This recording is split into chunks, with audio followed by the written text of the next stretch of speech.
Hey guys.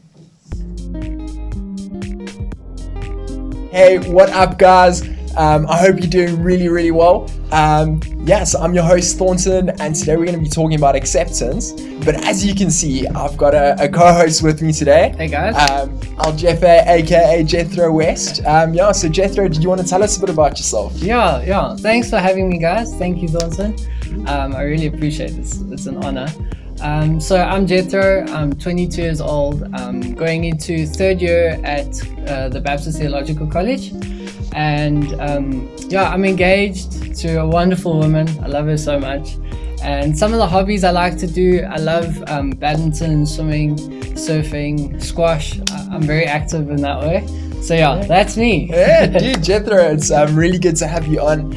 And last week in our last segment we spoke about repentance and this idea of repentance being a trading in your old worldview, your old perspectives, your old way of looking at the world and interpreting the world for a new and better worldview and perspective. While this week we're dealing with acceptance, because if we are trading in an old perspective for a new one, then we need to accept our new worldview. So speaking about acceptance, Jethro, what's your idea of acceptance? So the worldview and a lot of definitions on the actual word of acceptance is basically receiving a concept or accepting something that you cannot change and accepting it as valid or as truth. Yeah, 100%.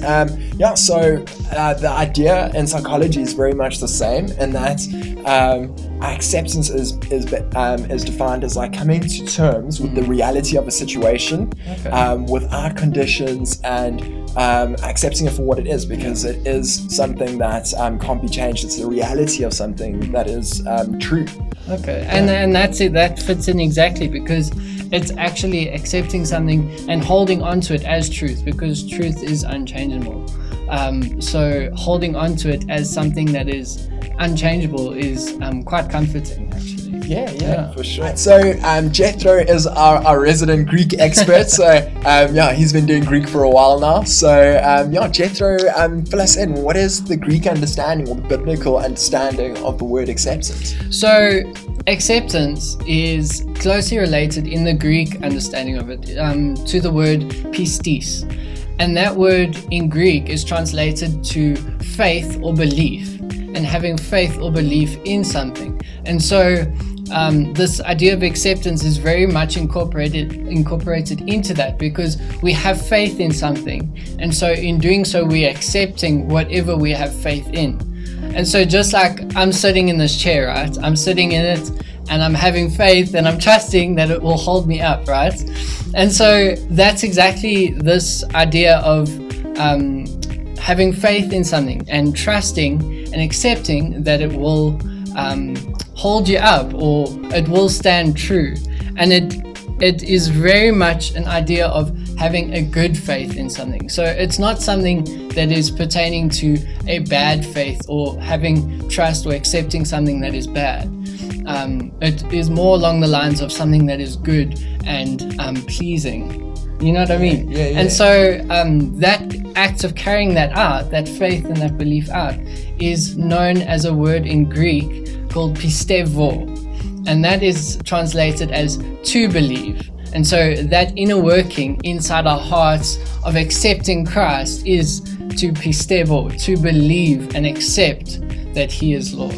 Okay, dude, yeah, man, 100%. So it's this idea in the Greek where it's about in something that is true, that works out. And not just having a generic belief or a bad belief, which is something that is in something that isn't true, that isn't a reality, but it's that physical reality of what you're believing in. Yeah, exactly. And I think that whole thing of believing in something not because we just believe it for the sake of believing it. It's believing in it because we know it is true, and we can hold on to its truth, and we can stand firm and say, I know that this is accurate. Yeah, so 100%. So it's like for Christians, we don't just believe for believing, but we believe in the historical Jesus, the Jesus who lived, who was crucified, who died on the cross, and who rose again, and at the witness of 500 individuals ascended into heaven, and thus proving that he is the Son of God. And it's why we hold to hold to our belief and hold to Jesus's teachings. And so as Christians, when we're speaking to you or engaging you about accepting Jesus, it's because we honestly care, and we honestly believe that Jesus doesn't just change hearts, but that his teachings actually transforms lives, and that it changes the way that we interact with the world, that we perceive the world, and that ultimately leads to greater joy and greater fulfillment in life. So it's incredible, actually. Yeah, it really is. So in conclusion, we see that the general idea of acceptance is this idea of accepting something as truth, as reliable, and holding to it as true. And the Greek understanding, as we've already touched on, has almost adopts that idea of accepting something, but accepting something of substance. It's not just thin air that we kind of hope is there. It's something that we can actually hold and stand firm on and say, this is what we believe and this is what we've accepted. And so as Christians, it changes our lives, because we accept something, and it's almost like we're saying, Jesus, we're accepting you, and we're accepting what you've done. And through doing that, it transforms our lives. It gives us a sense of peace.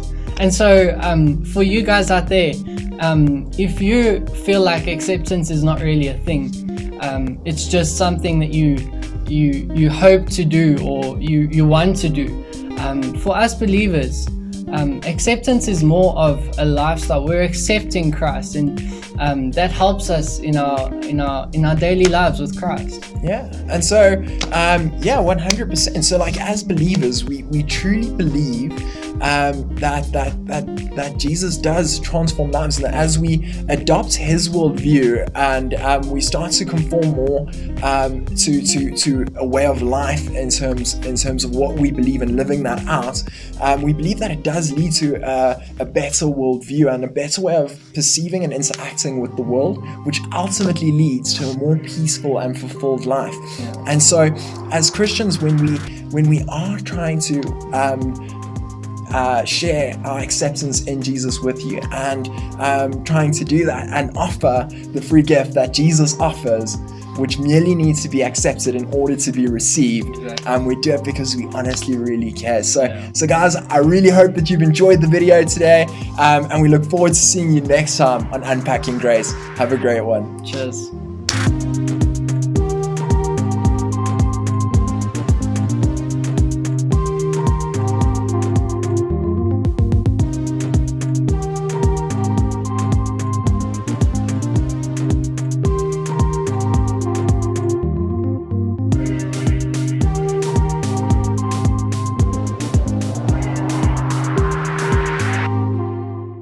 Okay, so the game we're playing today is called Riddle Me This. And so essentially what we need to do is the camera crew is going to be hitting us with riddles, which I guarantee we've not seen. And me and you, Jethro, we're going to have to figure out and decipher these riddles. Okay. And hopefully not look too stupid doing it. Challenge accepted. Okay, first riddle. What can you keep after giving it to someone? Your name. Not your name. Love. No. All the Christian answers. Oh my word. Okay, what can you give? Keep. What can you What keep? can you keep after giving it away? I'm sure it's love, man. Love. I don't know. Oh my word, what can you keep This is flippant after difficult. giving it away? Oxygen? No. Tip. You use it every day. Not your name.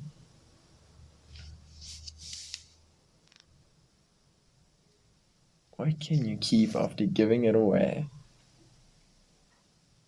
You use it every day. Al Jeffy? No, Oh my word. Okay. I don't know. Do you give up? I give up. Your word. Your word. You keep your word, but you give it. Oh my word. Oh, Okay, that is fair so enough. smart though. Although I kind of My feel word. name works there because you give someone your name, but Technically. you don't do it every day. So Failed like the I task feel you. successfully. That's exactly what Yeah. happened. Okay, next one. Right, this one, you guys are gonna have fun giving me answers for this one. All right, I shave every day, but my beard stays the same. What am I? Shave every day, but my beard stays the same. What, Santa Claus? Yeah, I'd say Santa. No. No. I shave every day, but my beard stays the same. A barber. On point. You nailed it. Well done. Boom. Yo. Yeah. That's tough. Yo. Okay, last riddle. All right, I have branches, but no fruit, trunk, or leaves. What am I? Branches, but no fruit, trunk, or leaves. A bank. How? How did you get that? What is that? Is that right? Yeah. Oh, yeah. Okay. That was really good.